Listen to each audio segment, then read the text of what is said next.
Hi, ഞാൻ Riya S മനോഹരൻ. ഞാൻ saint Joseph Anglo Indian girls higher secondary സ്കൂളിലെ 8ാം ക്ലാസ് വിദ്യാർത്ഥിനിയാണ്. സീറോ ഷാഡോ ഡേയിനെ പറ്റി നിങ്ങളെല്ലാവരും മനസ്സിലാക്കിയിട്ടുണ്ടാവല്ലോ. സീറോ ഷാഡോ എഫക്റ്റ് നിരീക്ഷിക്കാൻ വേണ്ടിയിട്ടുള്ള ഒരു ഇൻസ്ട്രുമെന്റ് ആണ് ഞാൻ ഉണ്ടാക്കാൻ പോകുന്നത്. ഈ ഒരു ഇൻസ്ട്രുമെന്റ് ഉണ്ടാക്കാൻ വേണ്ടി നമുക്ക് എന്തൊക്കെ സാധനങ്ങളാണ് ആവശ്യമായിട്ടുള്ളത് നമുക്ക് നോക്കാം.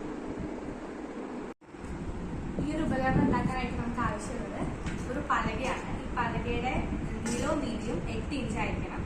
പിന്നെ നമുക്ക് 2 റീപ്പർ ആവശ്യമുണ്ട്. ഈ റീപ്പറിന്റെ നീളം 30 സെന്റിമീറ്റർ ആയിരിക്കണം.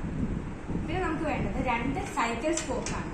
സൈക്കിൾ സ്പോക്ക് കിട്ടിയിട്ടില്ലെങ്കിൽ 2 പപ്പടം നമ്മൾ കുത്താൻ ഉപയോഗിക്കുന്ന കമ്പി ആയാലും മതി. ഞാൻ അതാണ് എടുത്തിട്ടുള്ളത്. നമ്മൾ ചെയ്യേണ്ടതെന്ന് വെച്ചാൽ ഈ റീപ്പറിന്റെ 2 റീപ്പറിനും മുകളിൽ നിന്ന് താഴേക്ക് നടുഭാഗത്തായിട്ട് 5 സെന്റിമീറ്റർ വിട്ടിട്ട് മുകളിൽ നിന്ന് താഴേക്ക് 5 സെന്റിമീറ്റർ വിട്ടിട്ട് നടുക്കായിട്ട് ഒരു ഹോൾ ഉണ്ടാക്കണം. ഈ പപ്പട കുത്തി അതിൽ കൂടെ കയറ്റാൻ നമുക്ക് പറ്റണം. പിന്നെ അതേപോലെ മുകളിൽ നിന്ന് താഴേക്ക് 20 സെന്റിമീറ്റർ വിട്ടിട്ടും ഒരു ഹോൾ ഉണ്ടാക്കണം. അങ്ങനെ 2 റീപ്പറിൽ നമ്മൾ ഇങ്ങനെ ചെയ്തു വെച്ചിട്ടുണ്ട്. ഇനി നമ്മൾ ചെയ്യേണ്ടത് ഈ 2 റീപ്പറും നമ്മുടെ പലകയുടെ നടുഭാഗത്ത്, അതായത് 2 സൈഡിന്റെ നടുഭാഗത്തായിട്ട് നമ്മൾ ഇതേപോലെ ഉറപ്പിച്ചു നിർത്തും. അതിനുശേഷം നമ്മുടെ ഈ സൈക്കിൾ സ്പോക്ക് എടുത്തിട്ട് നമ്മൾ ഇതിന്റെ ഉള്ളിൽ കൂടെ കയറ്റി വിടും. അപ്പൊ നമുക്ക് ഇനി ഈ ഒരു ഉപകരണം ഉണ്ടാക്കിയിട്ട് കാണാം. നമ്മുടെ എക്യുപ്മെന്റ് ഇവിടെ റെഡി ആയിട്ടുണ്ട്. ഇത് നമ്മൾ കിഴക്ക് പടിഞ്ഞാറ് ദിശയിൽ എല്ലാ സമയത്തും വെയിൽ കൊള്ളുന്ന ഒരു സ്ഥലത്താണ് വെച്ചിട്ടുള്ളത്. ഇന്ന് 19-ാം തീയതിയാണ്. ഇന്നാണ് കോഴിക്കോട് ഇവിടെ സീറോ ഷാഡോ ഡേ. അപ്പം ആ സമയത്ത് നമ്മൾ ഏകദേശം സമയം ആവുന്നേ ഉള്ളൂ. നമ്മളിവിടെ വെയിലത്ത് കൊണ്ട് വെച്ചിട്ടുണ്ട്.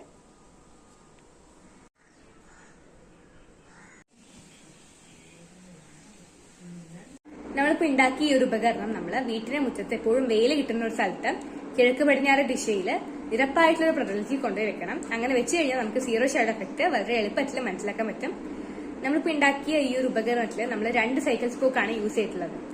ഈ 2 സൈക്കിൾ സ്പോക്കിനെയും ഷാഡോ സാധാരണ ദിവസങ്ങളിൽ നമ്മുടെ ഈ ഒരു പല കഷ്ണത്തിൽ വീഴുമ്പം അത് 2 ഷാഡോ ആയിട്ട് തന്നെയാണ് നമുക്ക് കാണാൻ കഴിയാം.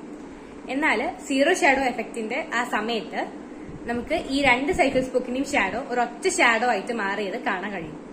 ഇതിലൂടെ നമുക്ക് സീറോ ഷാഡോ എഫക്ട് വളരെ എളുപ്പത്തിൽ നിരീക്ഷിക്കാൻ കഴിയും. അപ്പം സീറോ ഷാഡോ എഫക്ട് വളരെ എളുപ്പത്തിൽ നിരീക്ഷിക്കാൻ നമ്മളെ സഹായിക്കുന്ന ഒരു നല്ല ഉപകരണമാണിത്. അപ്പൊ നിങ്ങൾ എല്ലാവരും ഇത് ഒന്ന് ഉണ്ടാക്കി നോക്കുക.